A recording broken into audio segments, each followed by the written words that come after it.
Ça, c'est le S&P 500, plus 108% sur les 5 dernières années. Ça, c'est l'indice indien, plus 173% sur les 5 dernières années. Ça, c'est l'indice chinois, les 50 plus grosses entreprises chinoises, moins 3,65% sur les 5 dernières années.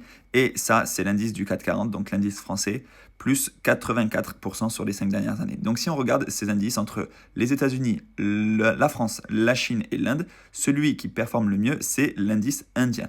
Maintenant, est-ce que ça veut dire qu'il faut absolument investir sur les 50 plus grosses capitalisations boursières de l'Inde? Personnellement, je ne suis pas forcément très exposé au marché émergent.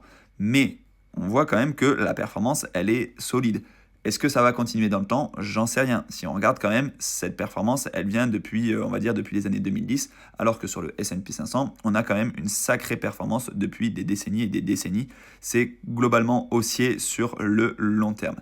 Est-ce que vous avez des ETF sur les pays émergents? Est-ce que c'est un ETF qui regroupe tous les pays émergents? Est-ce que c'est un ETF qui regroupe juste les entreprises chinoises? Personnellement, moi, ça, je ne suis pas forcément fan.